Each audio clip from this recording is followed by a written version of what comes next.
অভাবী শিক্ষার্থীদের জন্য বিশেষ কোচিং, নিজস্ব সংবাদদাতা। ঈদপুর। বেশিরভাগ ছাত্রছাত্রীর অভিভাবক কৃষক কিংবা দিনমজুর। ছেলেমেয়েদের আলাদা করে গৃহশিক্ষক দেওয়ার সামর্থ্য তাদের নেই। এই অবস্থায় ওই অভাবী মাধ্যমিক পরীক্ষার্থীদের ত্রাতা হয়ে দাঁড়িয়েছেন স্কুল শিক্ষকেরা। ছুটির দিনগুলিতে তাদের নিয়ে বিশেষ কোচিং ক্লাস চলে শালকাপ রঘুনাথপুর হাই স্কুলে।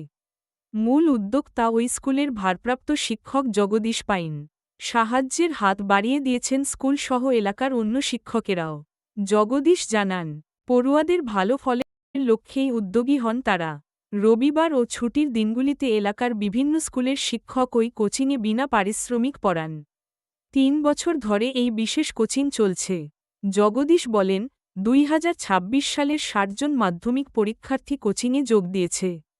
তাদের নিয়ে গরমের ছুটিতেও কোচিং চলেছে। ছেলেকে গৃহশিক্ষক দিতে না পারার আক্ষেপ কিছুটা হলেও কমেছে দিনমজুর ভীম মালের।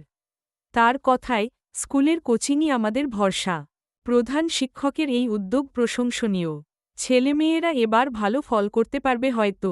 সামিল হয়েছেন ঈদপুর থানার ওসি মনোরঞ্জন নাগো। গরমের ছুটিতে কয়েকদিন ওই কোচিংয়ের ছাত্রছাত্রীদের অঙ্ক শিখিয়েছেন তিনি। ওসি বলেন, পুলিশের চাকরি পাওয়ার আগে গৃহশিক্ষকতা করতাম।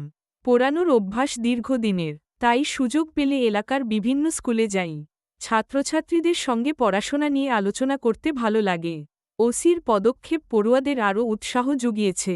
লিপিকা তুং নামে এক ছাত্রী বলে, ওসি স্যার খুব সুন্দরভাবে পরিমিতি বুঝিয়েছেন। উনি মাঝে মাঝে এভাবে ক্লাস করালে ভালোই হয়। ধন্যবাদ জ্ঞাপন ও কৃতজ্ঞতা স্বীকার আনন্দবাজার পত্রিকা।